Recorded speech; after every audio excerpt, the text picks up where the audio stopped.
Thanks for the video.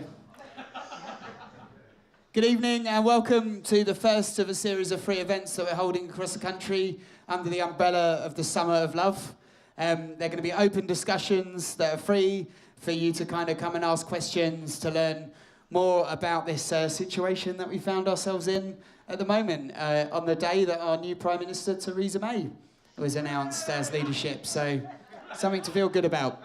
So welcome. Thank you very much for coming down on a Monday. I know you've given up your evening to be part of this conversation, so thank you very much. Just to give you a bit of a background as to how we're going to do this tonight. We're going to have 5 minutes each from our experts, who are going to be giving different perspectives from music venues, from the PRS, from digital futures, and for some artistic perspectives. And then we're going to open it up to the floor. One question every 3 minutes, basically, and it's going to go to the relevant people. Feel free to address the panellists directly. And this is an opportunity to kind of address this uncertainty, because I think that there's a lot of people from various perspectives in the music industry that are a little bit confused as to where we go next. So we're going to have perspectives based on what this means for the future of European touring, for rights, but also just a way of addressing the uncertainty and actually feeling like by being in the same room together, we're not alone in this confusion. So who wants to go first? John's got notes. John's got notes, so John's going first. I'd like to introduce John Mottram for the PRS. Yes, thank you. I do have notes, which I might now ignore. I've got notes. So I just thought, as the kind of political expert on the panel, I think, I would try and take a moment to try and explain some of the political mess by proving it's much more messy than you think it is. So I thought it would be worth setting out the 8 different negotiations that started on the 24th of June following the EU referendum. First is the negotiation, which is very visible right now. That is a negotiation within the UK's political parties. Who's going to be the next leader? What do the constitutions of the Tory party say? What do the constitutions of the Labour Party say? So that was triggered by the EU referendum. The second negotiation is, what are the roles within the internal political structures of the UK? The Scottish Parliament, the Welsh Assembly, the London Mayor, all of whom will have to have a role in this discussion. The third negotiation is the obvious one, the Article 50 negotiation. Under what terms are we going to leave the EU? What are we going to do about the EU nationals living in the UK? What about the UK nationals living in the EU? Now that provisionally is a 2-year negotiation. I think it's fair to say that Greenland took 3 years to leave the EU, and they were only negotiating on fisheries policies. The idea that we can leave the EU in 2 years is a joke, I think. The fourth negotiation is the obvious one on terms of trade. When we do leave the EU, under what basis will we be trading with them? Will we be a member of the EEA, the so-called Norway model? Will we have the Swiss-style accords? Will we have an FTA? Those negotiations, which there's a debate as to whether they will go on alongside the terms of the exit. The fifth negotiation is a negotiation itself within the European Union, the negotiation that's going on without the UK. And we've seen this already. Just last week or the week before, Cameron left the council meeting and they carried on meeting without him. I can guarantee at a time when they're dealing with a banking crisis in Italy, when they're dealing with economic strife in Greece, when they're dealing with a migration crisis, the last thing they wanted was another issue to deal with. So that's a further negotiation going on. Then there's a negotiation with the other non-EU members, like Norway, like Switzerland. If the UK is going to be offered a Norway Plus model, well, what does Norway think about that? So there's another set of negotiations that's going on. Then you've got the European Parliament. Now, the European Parliament has to agree on the terms under which Britain exits the UK, exits the EU. Now, I was slightly taken when Nigel Farage 2 weeks ago said, "Who's laughing now?" I think the reality is they are, because they will be the ones who will have to, through a majority decision, agree on how we leave. And we are going to face a bizarre situation in 2018 when we're going to have European MEP elections in this country to vote for UK MEPs who might be in situ for 6 months. But I guarantee that will be the most important 6 months that any MEP has ever had, because they will have a vote. Then the final kind of negotiation is negotiation with the likes of NATO, the likes of UN, the likes of the kind of Human Rights Court, all of whom are going to have a different relationship with the UK as a result of us leaving the EU. Now, why have I just given you a whole list of problems? And the reason I do is because I think I've worked in politics for about 15, 20 years now, and there's 2 things I've learned about politics. And it's driven by 2 things, ideas and personalities. Ideas because every problem has a solution. Some solutions are better than others, but they all require compromises. You know, if Kellogg's makes cornflakes, government makes choices. How does it make those choices? In the same way that we do. We will all have a different view as to whether, you know, economic stability is more important than freedom of movement, and they will too. So if you take 2 things, personalities and choices, and then apply that to those 8 different negotiations going on, just think of how many hundreds, if not thousands, if not tens of thousands of individual decisions that are going to have to be taken between now and us leaving the EU and beyond. So this is why I think this is really important, because the music industry has to come to a really strong view in what is going to be the equivalent of a lobbying stampede of every business screaming and shouting for what they want. And we, as net exporters of music, have to be able to go into government, into Brussels and say, this is what we need. And we need to say it clearly and strongly. And that's why I think, you know, sessions like tonight are really important. John, thank you. Let's hear it for John. Who wants to go next? Opening statements? Anyone? I'd like to pass you over to Sammy Andrews. Hello. Okay, so I'm here tonight from a digital perspective. I spent a long time working in digital in the music industry, but also managed artists, ran venues, tour managed, and have a sort of an overview of a lot of different sectors within the industry. And those of you that do know me know I'm quite outspoken and possibly swear too much, but particularly about data rights and some of the big corporations and the larger services that are ripping the piss out of some of the rights that we have in, specifically safe harbour is something that's getting thrown around Europe at the moment. And some of you may have read it or may have not. In Billboard, I gave a quote after Brexit, or Brexit, as it might be known, that there's some really, really important decisions being made at the moment in Europe that will definitely impact our industry. And some of the current situations are almost laughable, that some of the larger organisations have been allowed to get away with them for a while. And something that I really want people to think of when we're looking at whether we go forward or oh no, I've said it. I said the going forward business. But I'm going to say again. Whether we have those debates by ourselves, Europe on the whole are quite artist friendly when you compare them to the States or to the UK.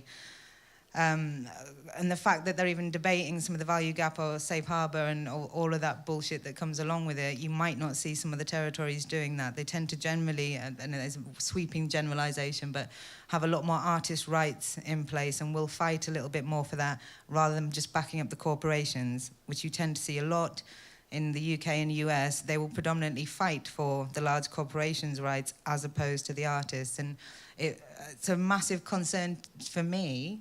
Right now, I work a lot in data, and I'm sort of an advocate for liberating a lot of data so that artists and labels can do their jobs properly and be paid properly in that process. And it worries me that whilst Europe are off having a conversation about how we deal with things like safe harbour, that we are no longer going to be at the table for those discussions. And if something is in...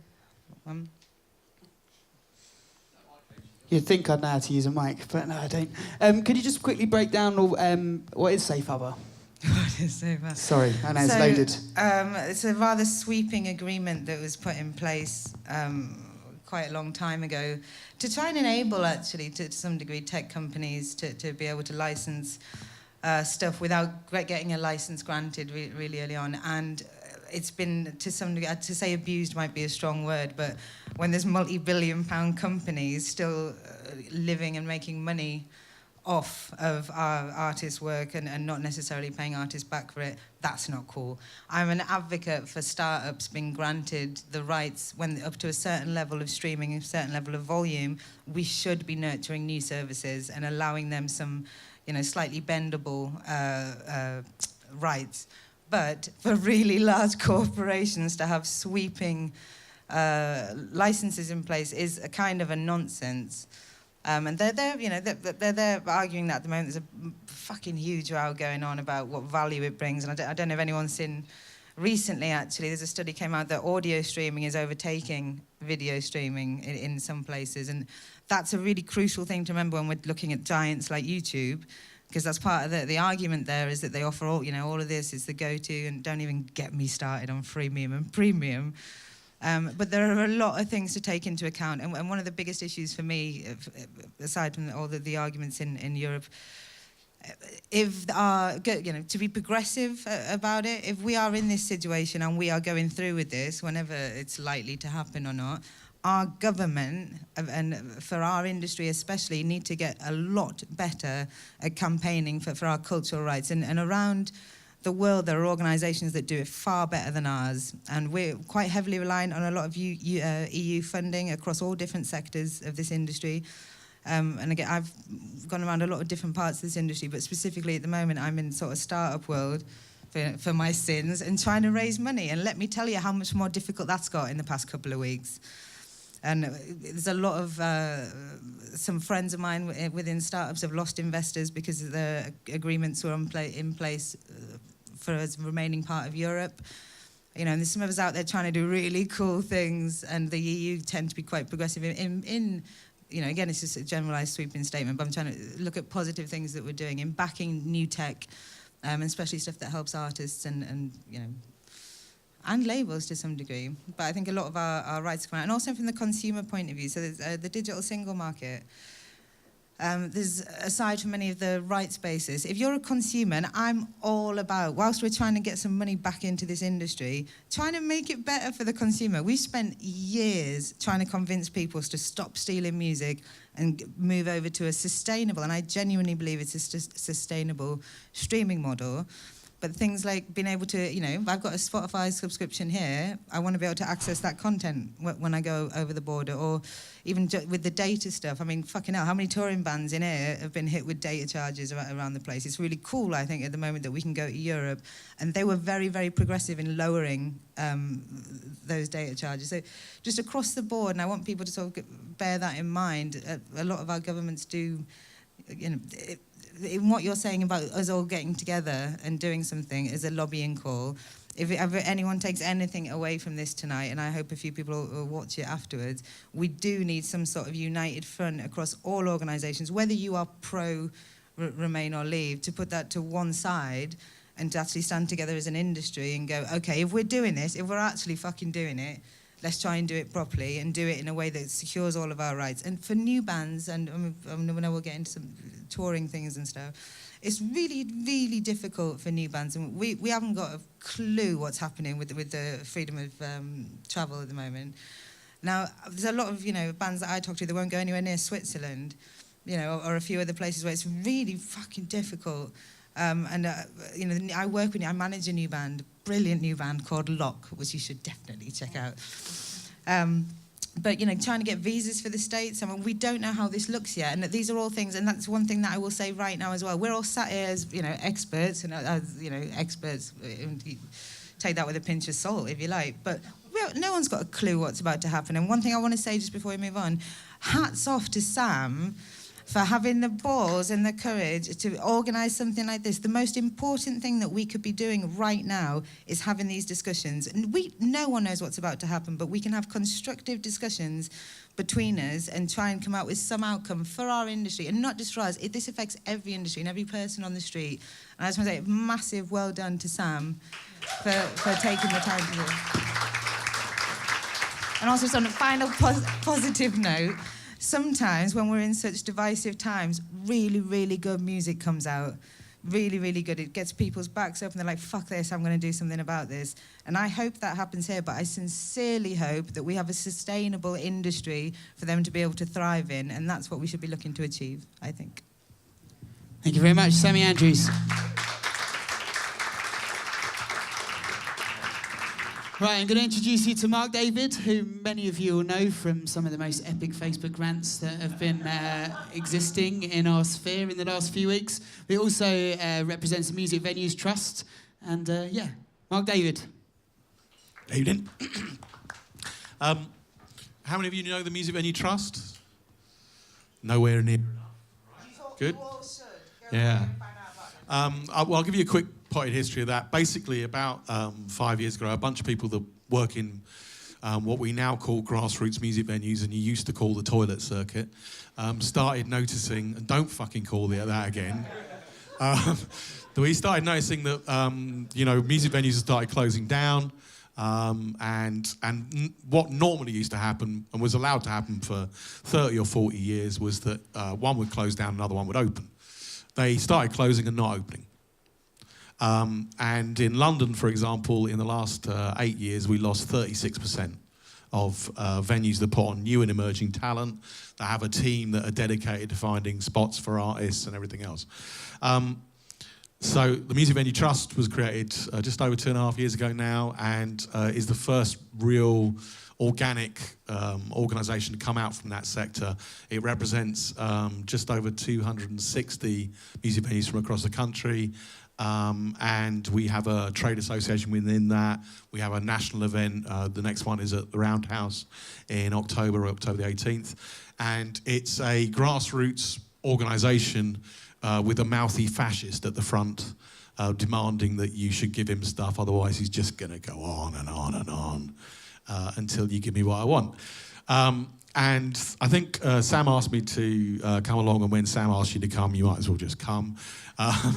And part of the reason is because I think there's a real need to talk about all the problems and the challenges. That's a really good idea.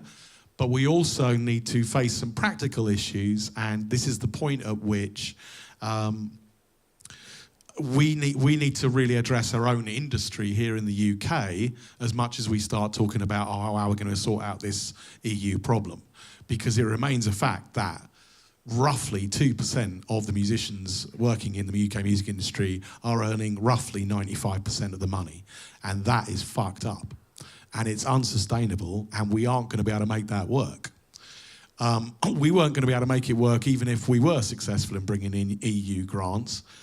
We need to find a much better way of structuring things so that works. And I'm going to bore you shitless with some statistics now, because we've been working on this for 2 years and I can be quite boring about it. In the survey that we did, these grassroots music venues, there are about 400 of them playing this role across the country. You're very fortunate in London here, you've got a real concentration. But when we did the numbers, they're spending 129% of ticket money on production, artists, catering and touring costs. That's not possible unless you're putting in grants and some kind of money from other parts of the industry or from government. The average subsidy in EU venues across the EU is 41%. And just to make sure you understand what that means, it's 41% of gross, 41% of the ticket money and the door. Does everybody understand the maths on that? And can you understand how a British venue paying you 129% of the ticket money on 0% subsidies is not going to be able to compete in quality, in sustainability, in their ability to put on new bands with a range of venues across the EU. In France, the subsidy... Anybody played in France? Yeah, okay. I bet you got treated like kings, didn't you?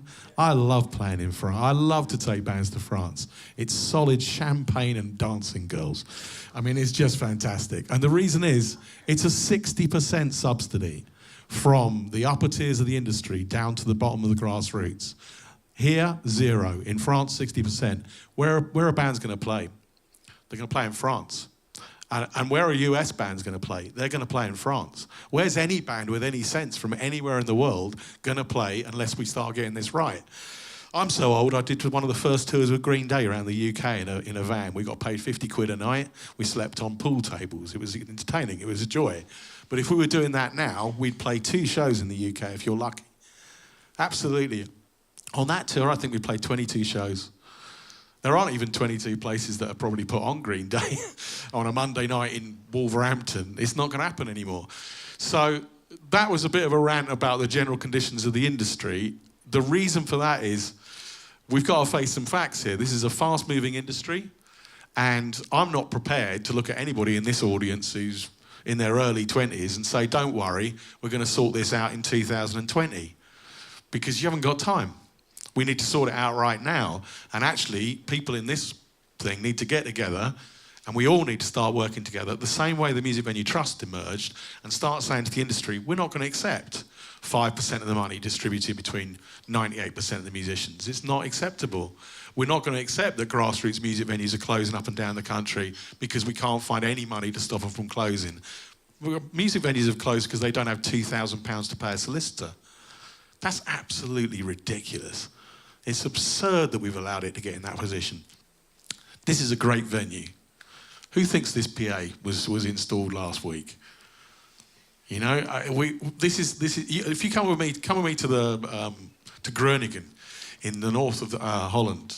They do Eurosonic Festival there. They have 3 world-class venues under 300 capacity on one street in a town you've never heard of. Okay, we have one venue, which I won't name because I'm very neutral on these things. We have one venue in London that's equivalent quality. One in the whole of London. They got 3 in Groningen. How did they do that? They went to their music industry, they persuaded them that this wasn't acceptable. They persuaded them, I mean, I'm not going to pick on John. Actually, John's a very good guy at PRS. PRS have got a fund called the Momentum Fund. It's putting £1 million in new ice. It's a great fund. Where's the fund for the venues? Because every single person in this room who plays in a band probably isn't going to get the Momentum Fund. So let's start investing in the artists and the things. We need to get over that thing of there being a difference between, at this level, at the grassroots entry, new and emerging bands. We've all got to start working together. I'd love to see Sam come hurtling out of this like a fascist loudmouth on behalf of artists and start saying, right, we're going to need this, we're going to need that. I promise you that the venues that do this new and emerging work, they're absolutely ready to start working with artists up and down the country, start changing the way that artists are treated in this country. I know I've gone on a bit, but I'm just going to do 1 minute more for you. The point is, this is like one of my Facebook rants, isn't it, John? Right, the point is that, yes, it is possible you may end up with freedom of movement. Personally, I should tell you, I'm one of those horrible UK nationals you've heard about who lives near Barcelona. And I'm telling you, it's fucking unlikely that you're going to end up with freedom of movement for musicians. That's an honest fact. If you're relying on that being sorted out, certainly, as John said, within the next 3 years, I wouldn't hold any hope out if I were you. Because if you think that Latvia, who have got a vote on it, give a shit whether your band can go and play in Latvia without a visa, that's right at the bottom of the things they're giving a shit about voting about. They care more about fishing nets than they do about whether you can play there. And I'm old enough to remember trying to get people across the border into Spain out of France. You know, it was hard enough to get them into France. You could spend 5 hours at the border in Spain. At this level, at the grassroots venue, and the grassroots artists, we have to start thinking about how we can make sustainable careers to get artists to the level where it's now practical for them to play in Europe with all the new costs that you're going to acquire. Okay, so we need sustainable careers in the UK. We need investment in grassroots artists. Our argument is one of the ways you can do that practically is investment in grassroots music venues so that everybody's got a backstage they can sit in without feeling sick and a place they can go to the toilet without feeling like nuclear waste has got on their shoes. That's my argument. Right, David. Strong words. Right, now we've heard from the suits. Let's hear from the artists. I just said that to wind you up, mate, and it clearly worked. So that was good. I don't think this woman needs any introduction. Absolute legend and pioneer of the scene, Rhoda Dakar. Hello. Oh, it's on. Thank you very much. Yeah, I feel like I'm a bit of a lightweight in this company. Everyone's come with notes and everything. I don't have notes. This isn't actually notes. This is just the email I printed out to make it look like I had notes. Because I looked at the bullet points and I thought, I'm not sure I really know anything about any of this. All I can say is that back in the day, sort of back in the 80s, we had this thing going called Red Wedge. It seems like it's worth mentioning, particularly as Daniel there's got a book coming out about it very soon. Now, where we, as artists, were talking to the government a lot. We were saying that you don't make enough provision for young people. You don't realise... I mean, we said that the music and the fashion industry brought a shitload of money into this country. And what we didn't get in return was any kind of backup, any kind of political support, any kind of government or sort of... just basically any support, any backup, any acknowledgement of what kind of... the level of influence we had, but more importantly, from the money point of view, we brought a load of money into the country. Now, I mean, I appreciate things have changed massively since then, and, well, I mean, you know... It's still a lot of money. I mean, we don't make as much money as we used to because the money is made now by touring rather than by shifting units. But we did used to make a shed load of money and bring a lot of money into the country, but the recognition we got in response was almost zero. And I mean, I do appreciate that people tend to think musicians are a bit dopey, and you know, to be fair, a lot of musicians are a bit dopey, but then a lot of people are a bit dopey. But the point is, they do their job really, really well. I mean, if you wanted a musician to be a politician, they're clearly in the wrong job. If you want a musician to be a musician and play guitar really well, play keyboard really well, sing really well, write songs really well, rap really well, DJ producers and things like all those people, they're really, really vitally important to the cultural context of the country. The reality is, whatever you do, you need that cultural arm. That is what represents you out there, far more than your politics. Yeah, maybe sport, whatever. But even the great sports people are always kind of in deference to some artists. I mean, Lewis Hamilton, British Formula One champion, won the British Grand Prix on Sunday. And he's still he stood there... For him, he stood there standing next to Tiny Temper doing an interview. And for him, that was like what it's about. That's the kind of cultural pull that we have as artists. Not me personally, but, that's the kind of cultural pull the industry has. So if we have that level of importance within popular culture of any sort, then what we need is to have that importance recognised. Now, I can't talk figures and... whatever. All I'm saying is, for our lives to remain anything like they have been, we need music, we need the arts. The arts are vital. Music is vital to most people's, just their general well-being, So we have to find a way of making it work. We have to find a way. And at the moment, we're really not finding a way. Because, yes, we do have this whole thing where, there are a few people making shed loads of money. And I did actually have something explained to me the other day by someone at PRS who I was doing that, flying at them and saying, what are you doing for young people? And they just said, well, we'll do what we can, but we have to keep Paul McCartney happy. So that... That was something else on Europe itself, or the EU, in making sure that a lot more people get paid and not just featured artists. That was the EU. Yeah. It's important to remember when we're talking about that, when this featured artist getting, the lion's share of stuff, they went out of their way to make sure that wasn't necessarily the case. So Sorry, just a dental. No, it's really important, because those are the sort of things that I forget. Yes, all the extra paperwork I suddenly have to fill in because I was on this, or I sang a bit on this.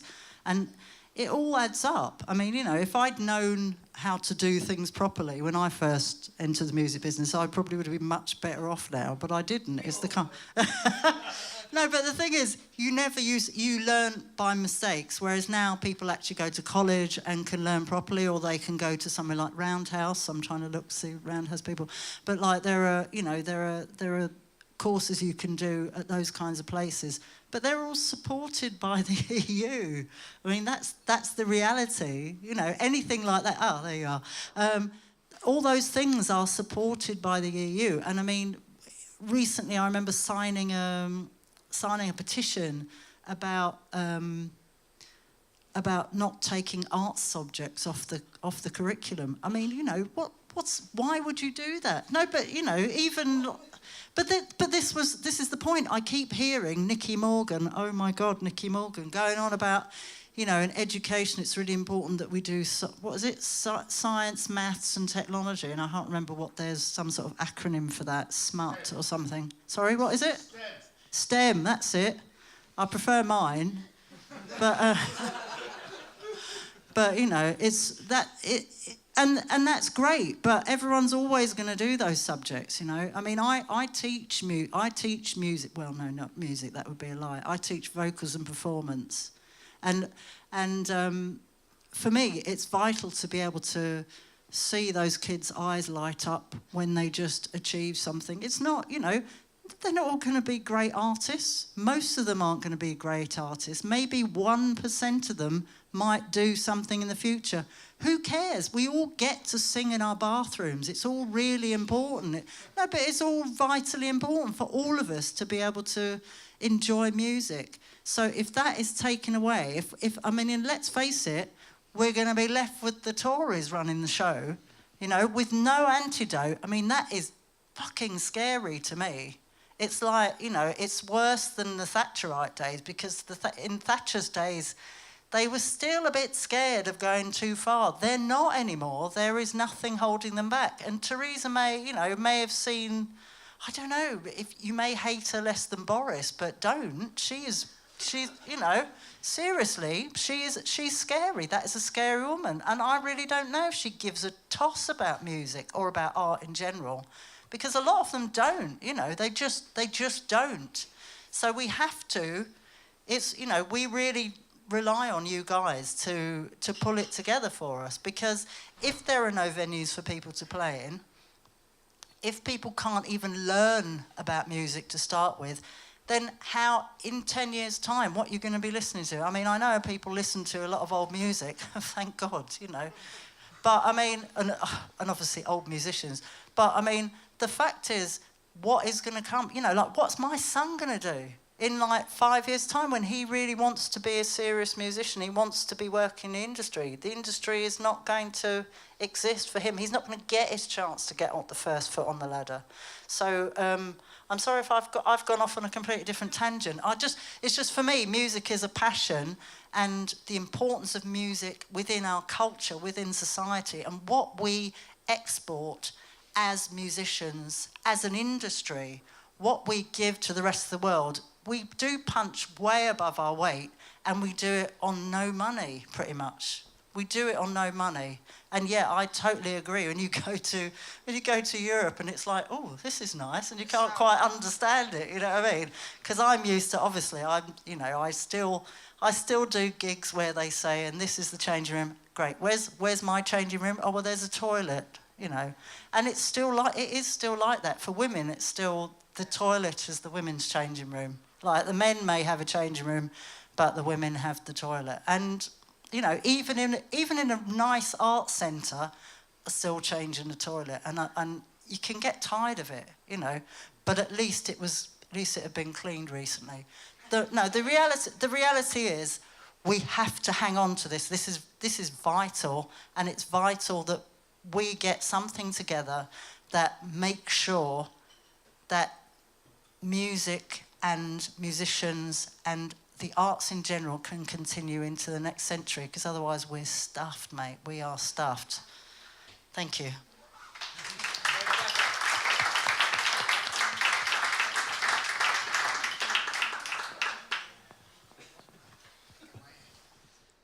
Thank you very much, Rhoda. I'd like to introduce Mr. Reynolds. Hello. I'm not checking Twitter. I do have notes.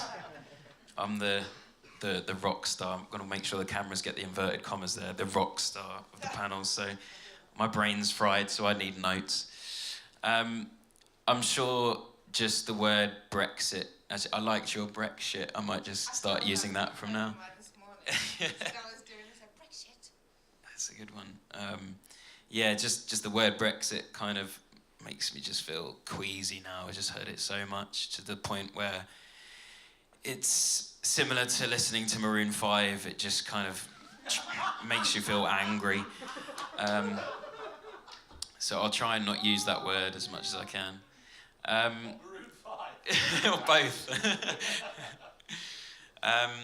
Yeah, I guess I just wanted to step back for just like 1 minute. The perspective of it, of like the fact that there was a 4% difference in the vote, which made Brexit happen, is just slightly strange. I kind of prefer, or think it's a lot more logical to have the way that Switzerland and various other people do it, to have a supermajority. So you have to get 2/3 of a vote in a referendum for anything to pass, which is changing the status quo. That seems a lot more realistic and logical. And I think, obviously, 16 and 17-year-olds not getting the vote was just a bit strange as well, considering it would affect their lives so much. And in the Scottish referendum, they were allowed to. And obviously the mass misinformation of the likes of The Sun, the Mail, the Express, was extremely frustrating. So it was, all in all, a bit of a rubbish referendum. I think everyone can all agree. Yeah. Yeah, so it's tough because I sort of assumed a lot of it would be speculation and conjecture tonight. And the thing that you said about freedom of movement for musicians, that was just not going to happen. I sort of naively thought, no, we'll always have freedom of movement in some sort of way. So that's scary. As I'm sure we'll hear a lot more about what that would ruin things for smaller bands. Yeah, so we're in this sort of anxious waiting game at the moment. We've already heard how it's probably not going to take 2 years to sort everything out and to do all the negotiations. The Chilcot inquiry took 7 years.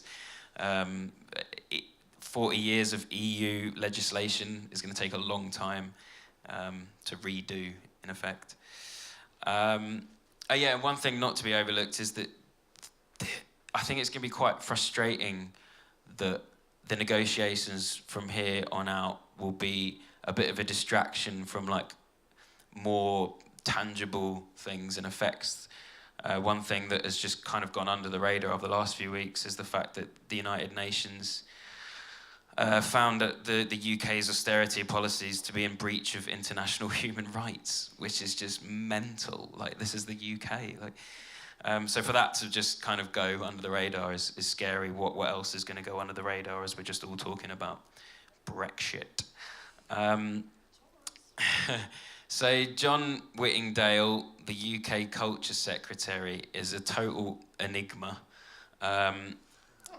He grew up supposedly supporting, into punk music. He cites Sham 69 as one of his favourite bands. But at the same time, he was anti-gay marriage. And the conundrum develops. He was going to do cosmology at university. I mean, there's no subject more amazing than cosmology, the wonder of the universe.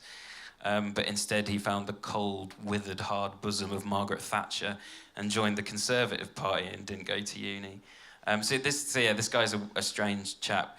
He said, once again, British music is conquering the world. The one thing which I'm absolutely certain about is that British music will go on continuing to thrive. And I think, as we've already heard, you can't make that statement. For one, nobody really knows, but for two, it's looking like it's going to have serious hardships ahead of it. And the UK, it is known like worldwide for its musical culture, which is weird considering how little funding like culture and arts and music get. The Tories have cut local government, venues have had to depend on EU support, as we've already heard. And yeah, I don't think now that the Tories in effect are going to be given free rein with no sort of EU looking over them, that funding isn't going to be replaced, I don't think. And this is the same downward spiral, the same pattern that we've seen for years, if not decades. You know, venues closing. A lot of the venues that my band played years ago, the smaller ones are closing, medium-sized ones are closing, funding's being cut. And if, because of Brexit, if we then see petrol prices rise, and if we see us having to get visas and carnets, as I'm sure we'll talk about the ball lake of carnets, it's going to destroy smaller acts. It's going to be completely debilitating. And what we'll see is the more left field, the more niche, the more interesting underground scenes are just going to find it so tough. And that isn't just a tragedy for like left field music or interesting music, different music. It's going to be a tragedy for mainstream culture because pop music appropriates that music. It's inspired by the more underground, interesting styles of music. So what we'll see is culture in the whole taking a dip, which is frightening. Yeah, and lastly, just a bit about cosmopolitanism, really. Community is probably like the most important thing in today's world. If you can sort of do anything to build, to spark community, then you're doing something good. And I think music is one of the quickest and easiest ways to spark like genuine community. I mean, for millennia, whether it was, you know, the early stages of our species gathering around a campfire, playing flutes made out of bone, to, you know, religion using music to bring people together, to the modern day secular festivals where people indiscriminately come together to listen to music, to have a good time, to make friends, to socialise. It builds community, so it's like the most important thing. Music will always transcend borders, but anything that's going to debilitate, to stop that from happening, from music to be kind of like cross-pollinating, you know, like being spread around and communities being struck up beyond borders is a good thing. And obviously we all need to fight in whatever way we can to make sure that doesn't happen, to make sure communities stay thriving. Well, Reynolds. Okay, so now we've heard from our panel. We're going to take some questions from the floor. Just a quick observation. In every single one of those, the word threat came in. You know, it feels like within the last couple of weeks we're at a point now where the fundamentals of every element of our industry are under threat. You know, be it from the venues, be it from the artists, and being it from a cultural level. So I'd like to take some questions, please. Feel free to address anyone on the panel, or if there are any points and observations. There's Jamie. Jamie, raise your hand. Jamie's going to be walking around with a radio mic on the floor. Please feel free to grab him. Any questions? Any points? Don't be shy. We need all voices here. Come on. Okay. Hi. Kate Nash. Hello. I just like everyone's opinion on like what we can actually do to make it like not that scary, horrible future, and like how do we protect, and what, like in everyone's opinion in your own kind of department, what can an individual actually do to like be active? Sammy? I think some of it right now, and it's a lot of, we need to put, I think collectively as an industry, some pressure on, if this is going to happen, we need to be in active conversations with the government. I like to see all trade bodies and everyone coming together to have some sort of, you know, structure. I think you said this earlier, and how we approach this, because we need, if this is happening, then fine, let's let it fucking happen, but let's have some shit in place that safeguards us. And if this is going to take a very long time, the problem at the moment, a lot of this, it's total uncertainty. And if we're going to be in that weird limbo, I mean, you know, you mentioned things like petrol prices and all sorts. There are a million things that impact every element of the ecosystem here. And a lot of that is to do with uncertainty, whether it be funding or whatever it might be. So we need some assurances from our government that they are going to do everything within their power to do it. And I think as an individual or as an organisation or whoever it might be, that we should be actively now pushing them for that. Regardless, you know, the larger conversations that are going to be taking place across every industry, across every piece of our economy right now, as a music industry, let's actually have a chat with the government. You're right, they have cut a load of art stuff. We want that back. You know, we've taken us out of Europe, let's put some more money back into our arts. You're that confident that we can do this on our own. You replace the money that we're about to lose from the EU.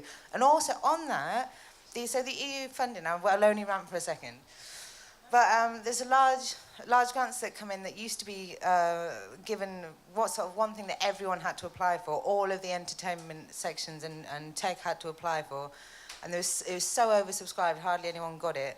The EU, in fact, I think it was this year, a couple of weeks ago, announced that there's sort of a new system. I think it's called 2020, maybe. Yeah, whereby Horizon 2020. Whereby every sector can apply individually. We're no longer part of that now, so you know there's things to be addressed here where obvious things where we know we're going to lose out. Maybe we have a look at them first, you know, and overarching, trying to steady the ship, as it were, but to have a sort of unified. It's actually slightly worse than that, because in fact the renegotiation around 2017 is to move music up to the same status as film, as a preferred art form. I'm gonna sort of pick up what Rhoda said and also what everybody else is saying, which is just look. I completely agree that you should go to government and try and get the best deal you can and do all these things. But even if you do that, you're going to have 3-4 years of uncertainty. You're going to have, I was talking to somebody earlier, there are 2 festivals in Europe that are not happening because they didn't buy dollars. And they can't afford to pay the American acts right now because the exchange rate has collapsed against the euro as well as the pound. When Sam said he wanted to do this thing about being really positive and everything else, I honestly think, I know it's really annoying and I know that there's lots of shit happening that is absolutely frustrating as bollocks. But at this point, I definitely go to government, but before we even do that, let's sort out our own shit. Let's actually get our own industry into a position where grassroots artists and grassroots venues and the public are back engaged. If there's this big movement, which I haven't personally seen, of being proud to be British, I'm quite ashamed of being British at the moment, if I'm honest. But, okay, let's get British audiences back in British venues. If that's what you want, let's do that first. But we've really got to get the fundamentals of the industry. Who gets rich out of touring? Petrol companies, fucking Travelodge, and the hummus makers of fucking Greece. Has anybody ever eaten any hummus on your rider? For Christ's sake, let's get this all sorted out, because we can actually pay artists the money they're due to get paid. The bloke who runs the venue isn't your enemy anymore. All those fucking idiots have gone. They've all shut down, or they've opened a burger bar because it makes them more money. Let's get a fantastic British touring circuit back together, and if we win these arguments, if we get freedom of movement, brilliant, because we'll still be in an even better place. But this is the point at which we can really seize control of what's been going on in our own industry, which frankly has got a little bit out of control with that separation between the artists and the top and the artists. But it's bloody impossible to make any money as a starting out artist. But there is money. You know, there's sponsorship flying into festivals like you wouldn't believe. Is it getting down to the grassroots stages? No, the people. But also in the sustainable, going back to just from a digital standpoint, I genuinely believe that streaming can become sustainable, but it only happens if it's at mass, and it only happens if the rates are right. And the more subscribers you get, the more premium subscribers, the more money we will have. So more important, right now especially, the stuff that we're arguing with, you know, YouTube and the likes, put some focus on that. But as well as we need the grassroots shit, absolutely we need the grassroots shit. But the sustainable model for when people get paid, all the money that we've lost from those upfront CD sales, streaming only rewards longevity, and new acts don't have that time right now to be fully paid, and we have to put a lot of effort into making sure that they can be paid and through this whole ecosystem. And I agree, our industry's fallen apart a bit. We're a little bit disconnected, and it really pisses me off that the different sectors of the industry don't talk together. If anything can come out of this, I would really hope that it is that every sector goes, all right, maybe we do need a little look at this. How can we best work together to support our new artists and not just our existing artists? Well, I think, that's why we're here. We're cross-sector having that conversation now. So if I take a couple of points first from Rhoda, then from John, and then we'll address what we think personally. Okay. Well, what I wanted to say was, although there doesn't seem to be anyone from the MU here, and for many years I wasn't a member of the MU, but because I said, you don't give a stuff about the likes of me, you only care if I was in an orchestra, you'd bother, but because I'm in a band, you're not bothered. But they appear to have changed their view. I don't know if that is actually the case, but it certainly seems to be the case. So for a start, you say to anyone in any industry, join your union, mate. Because they're the people who are supposed to be representing you. There are many trade organisations that if you make music, you should be a part of. You should be a member of PRS. I can't even remember how many years I wasn't a member of PRS. I've only ever had a manager for 6 weeks in my whole career that started in 1979. So I've never had any information from anybody telling me what trade organisations I should join. So join the MU, join PRS, although now PRS is 50 quid to join again, isn't it? It was free for a bit, but it wasn't free. 150 quid for the MU. 150 quid. 150 quid. Well, if you're a student, it's 20 quid or something. I think they need to... Yeah, it's 20 quid for a year. But I think we need to look at that. That needs to be looked at, yeah, because it's a lot of money. But the point is, that's your union. That's your union. They're the people who are going to go, allegedly supposed to go into bat on your behalf. But I did notice on a ballot paper I got a couple of days ago, someone I actually know was on it, who I know is all right. So that's a positive. Yeah, but I mean, but for a long time they weren't all right. They didn't care. They weren't interested. They were just about collecting their money and off you go, son.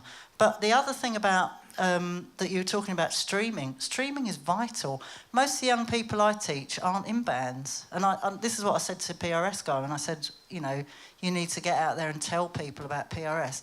They said, oh yeah, but when they get in a band, they know about it. I said, I don't teach people who are in bands. They're not in bands. They sit in their bedrooms and they make music on their computers.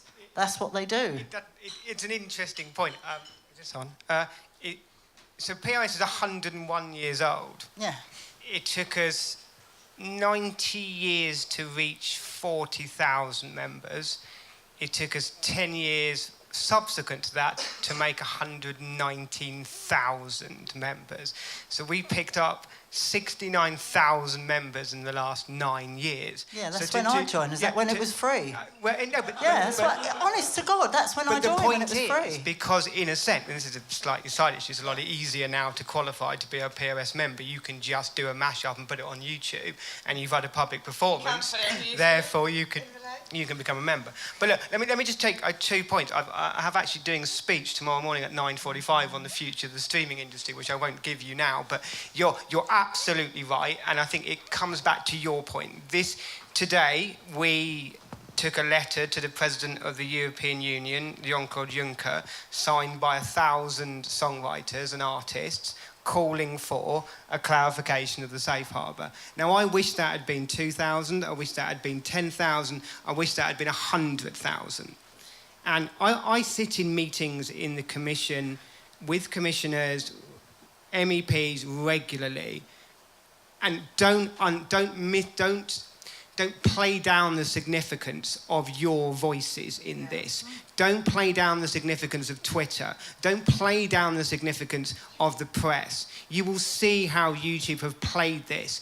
They are doing you a favour, is effectively their position. So in this debate on the future of the UK after they've left the EU, there is no plan B. I was in a meeting with John Whittendale on Thursday morning, at the enigma that he is. And there is no plan B. They don't know what they want for the music industry in 3 years' time. They don't have those ideas yet. They need us to tell them. So what's the best way for us as artists to come to you to address those queries and those points? Well, look, there's a myriad of ways. Certainly at PRS, we run a programme called Creative Voice, where we actually take our members. We take our members to Brussels, we take our members to Westminster, we put them in dinners, we do all sorts of things. And other people do similar things, the FAC, the MU, who The FAC have been very vocal on all of this. Featured Artists Coalition. So there are opportunities. There are opportunities there. Go check them out. But also, just on that particular thing, especially the copyright stuff, if anyone's aware, like Facebook are clearly just around the corner from monetising. I mean, really fucking close. And I rant about this a lot, but the mistakes that we made with YouTube, and be under no illusion that Facebook could become for video as big as YouTube, we're in the crux of that. I would hate to see us make the same mistakes. And as an industry, we do it time and time again. So whilst we're all sat here talking about things that have happened in the past, there are things that are going to happen in the future that we should be looking to directly influence now. And if we're stood on our own outside of European legislation on that, that's things that we should be doing internally, that we don't make those same mistakes. And that's where you're absolutely right. The US is never going to solve the problem that is Google or YouTube or Facebook. They are far too much invested in. The EU was about to do it. Yeah. I've sat in those meetings, I've seen what they were proposing to do. They have got competition queries again. They were about to challenge them.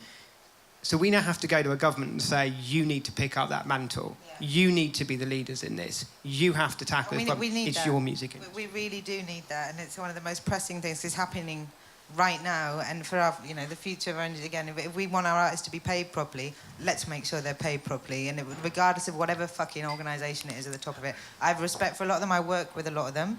But it's, we need that basic level. And if we're taking out of that conversation, then we should be definitely banging on someone's door going, you have this conversation on our behalf, and you bloody well get it right. And I've been involved in the Creator Voice programme with the PRS, and I would recommend it. I think you're able to have a say and able to have an input into, in particular, I was chatting a lot about copyright. That was the main thing, the reason that I got involved. I kind of got frustrated about feeling that copyright was a discussion that happened to the multi-million sellers and not a discussion that happened at the grassroots. And I was kind of pissed off enough to get involved.